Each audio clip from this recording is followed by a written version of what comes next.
John Oaks here with HANKSTERS Hot Rods here in our Homer City location, and today in our photo studio we have a 1973 Dodge Challenger, this one being with the RT option package on it.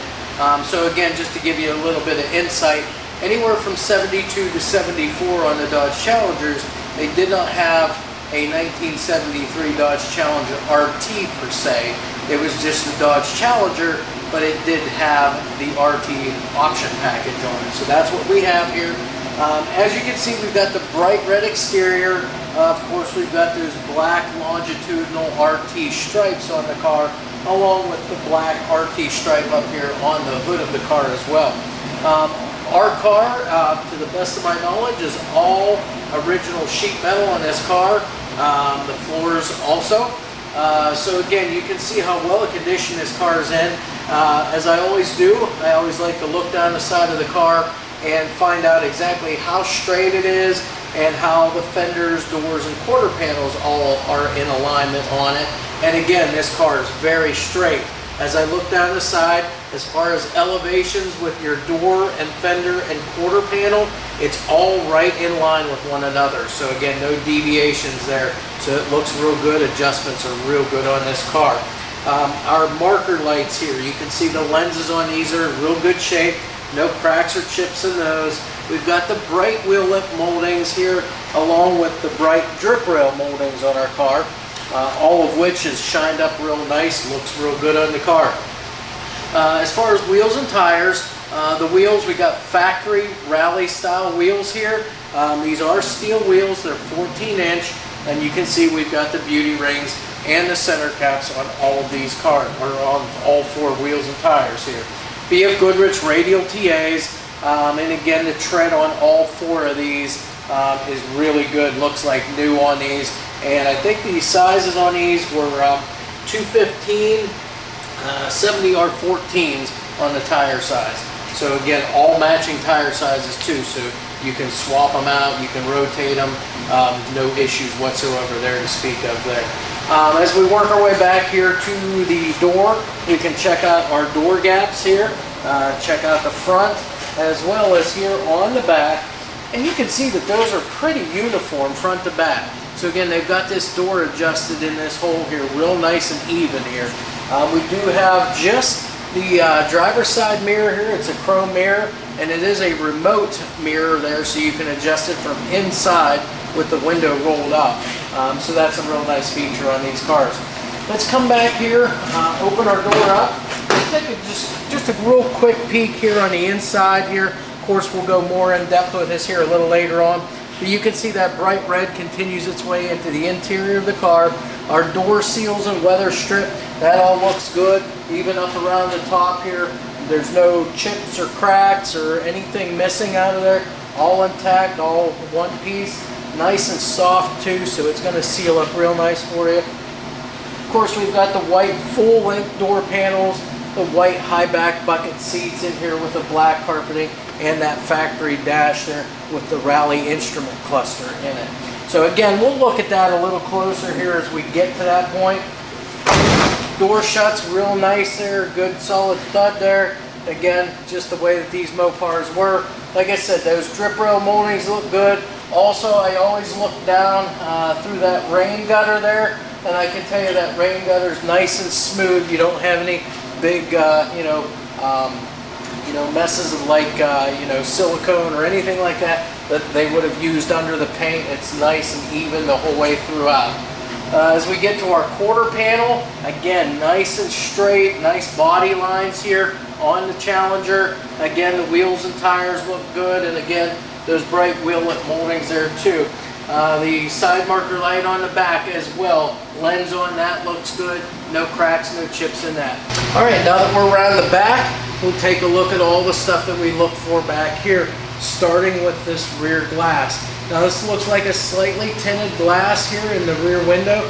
You can see the bright trim work or molding around here.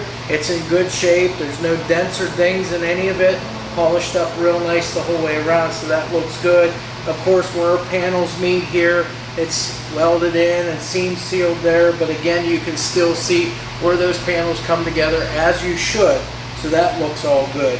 Our trunk lid, the gaps the whole way around on the sides here, across the back of the trunk, and then down the other side, all very uniform the whole way around. And the elevations as compared to the rear quarter panels on this car are really good too. Very little deviation whatsoever to speak of. Again, the paint looks good, nice, smooth, and shiny. We've got the blacked out tail panel here for our Challenger. Of course, we've got that nice chrome rear bumper. Got the little bumperettes down here below. And then you'll notice down below we do have those chrome box tips there on the exhaust to finish that up. We're going to go ahead and open our trunk lid up now. And you'll notice the bright red exterior is on the underside here of our trunk lid. You've got the decals here for your bumper jack instructions. We do have a full-size spare tire. Now it is not a matching tire to what's on it, but it's a good Goodyear tire here. Again, brand new, looks like in here. So again, if you're in an emergency, you can put that on.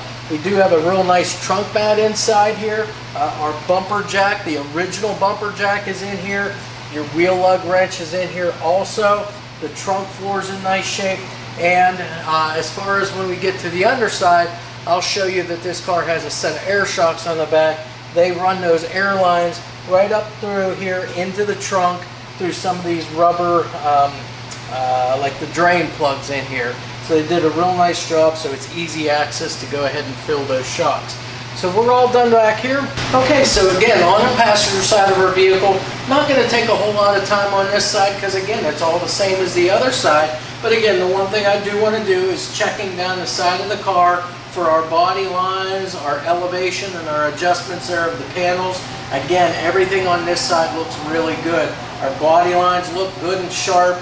The door gaps and elevations are right in line with our quarter panels and the front fender there. So all of that stuff looks good, nice and straight. Got your fuel door back here that the Mopars all had that was very noticeable on the cars. Again, the body work, you know, it's all straight. Even your sail panels here. Again, you got the bright drip rail moldings, the bright wheel lip moldings here. Again, I've already discussed the wheels and tires, so you can see what we have there. No need to go over that again. Those longitudinal RT stripes here. So again, those are all very nicely done. Now this is vinyl, by the way, not painted on. So again, if there's ever a reason that you wanted to take these off, replace them for whatever the reason, you can do that very easily with these, but they are vinyl. Let's go ahead and open our door up on this side. And again, same thing we do on the other side. That red exterior comes all its way into the inside here. Our weather stripping, it goes the whole way around the door, all good and soft and solid. Again, it's going to keep you nice and dry there, sealed up. Even your weather stripping here up along the top, nice and soft. So again, once your window's up, that's going to seal up real nice for you. The threshold plates, those look to be in good shape. Again, we briefly touched on the interior. We'll get to that here after a bit here in just a minute. Again, the door shuts up nice and easy. Again, our gaps here on the back side as well as the front side, not too bad from one another there again. So again, they've got this adjusted really nice, and your elevations there between your quarter panels and your front fenders are dead on this car. So again, we come up to the front fender. Marker light lens covers again are all good. No chips or cracks in any of those. You see on the side of the hood here, we've got the 344 barrel emblems here. Again, that is what's in this car, so that is correct. All right, now finally at the front of our 73 Dodge Challenger here. Again, we can take a look at this nose here. This is your 73 nose, 73 grille. We've got the chrome front bumper here. So our grille is blacked out. The headlights are just your traditional sealed beam headlight units. You've got your separate high and low beam lights there. The bezels around those are really nicely polished up. They look good. Again, the bumper's nice and straight, nice and polished up, nice chrome finish on that.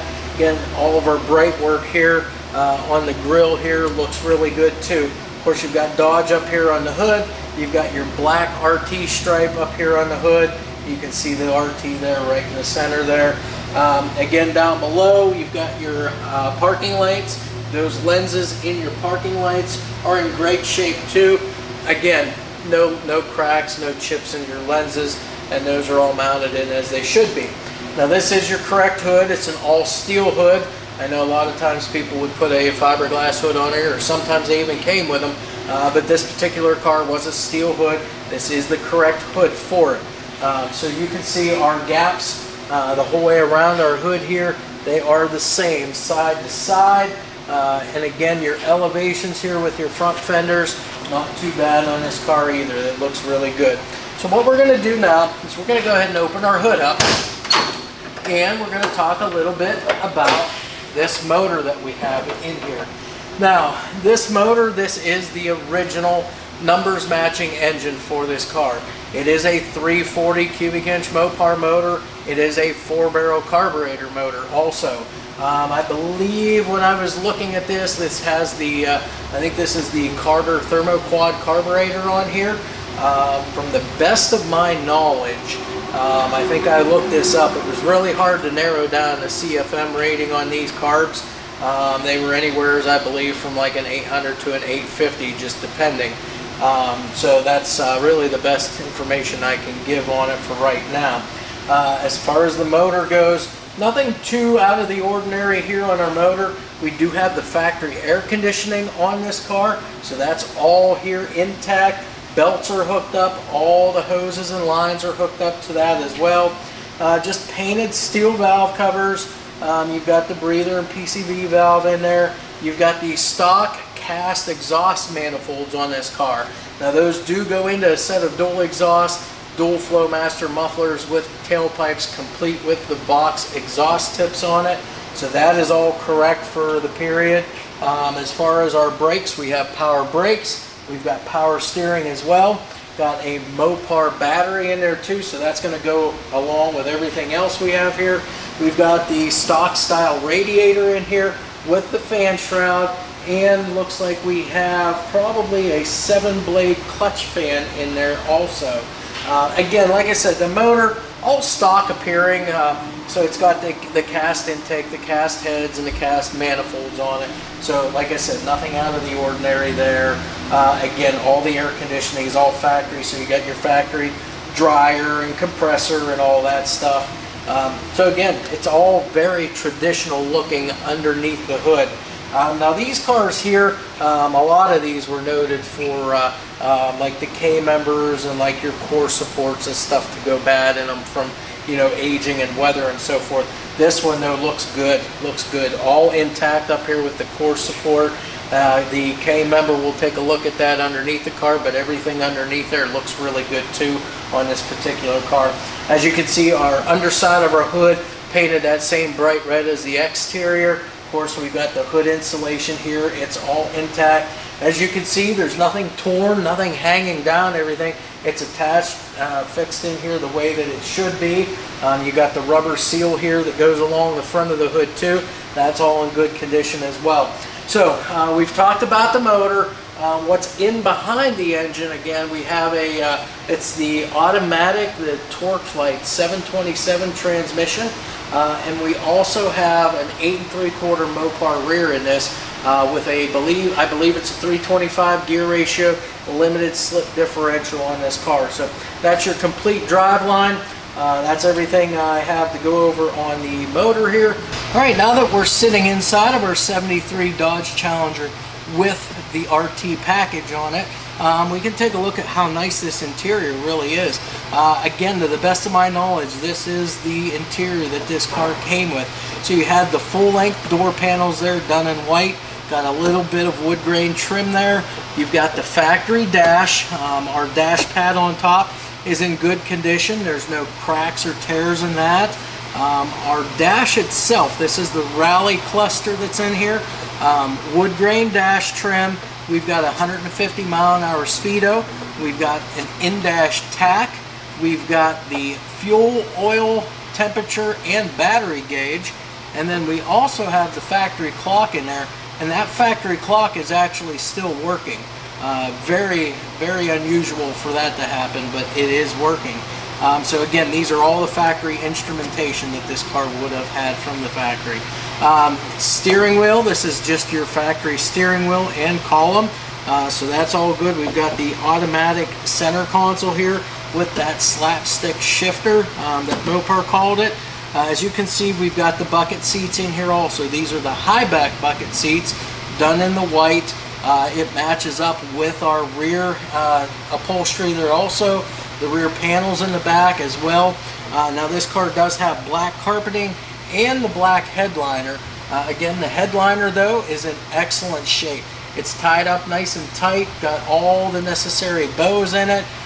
We even have all the seat belts in this car. So you got your front belts, your rear belts, and you've got the shoulder harness belt that's tied up along the top here of your headliner. So if you ever need to use that, it's there. Sail panels in the back are nice and tightly upholstered back there, no sagging, they're not falling out, they look really good back there as well. Again, carpeting looks good, I don't see any rips or tears, don't really see any fading either, maybe a little bit of just normal wear and tear, but again, they look great for what they are. Kick panels look good too. The only thing I see maybe that's out of the ordinary here in this car is they've upgraded the stereo in the car. So we've got a Pioneer AM/FM CD player in it. And as I look over, I can see that we've got the factory heat and AC controls in this car too. As far as up top here, we've got our sun visors. Again, they fit nice and tight up here. So you rotate them down. Whenever you're done with them, you put them up. They stay up. They don't fall down like a lot of them do either. Dome lights all work in the car too. So that's really about it for the inside of our car. Now we've been through everything. The one thing that I did fail to mention that I'll bring up right now is our 73 Challenger does have the fender tag on it. So if you are on our website, or by chance if you get to go to our website and view all the photos we have there, we do have a full decode of that fender tag so that you can see all the options for this car and see that everything does match up there as to what's on that fender tag. So, all right, we have our 1973 Dodge Challenger here up on the lift now. So we can go through the underside here, point out to you exactly what you're looking at underneath here. And then after all of that, of course, we'll always get it down and start that engine up so you can hear what it sounds like. For the underside on our 73 Challenger here, we'll start up here at the front and go through some of the suspension, steering, and so forth. So it's all stock factory suspension. We do have the front sway bar here on the front.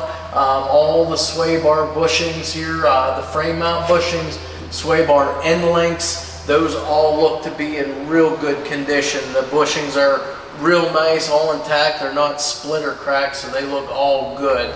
As far as your K member here across the front, that looks good, as you can tell here. Again, nice and straight. Doesn't look like it's ever been bagged up on anything, so that looks real good.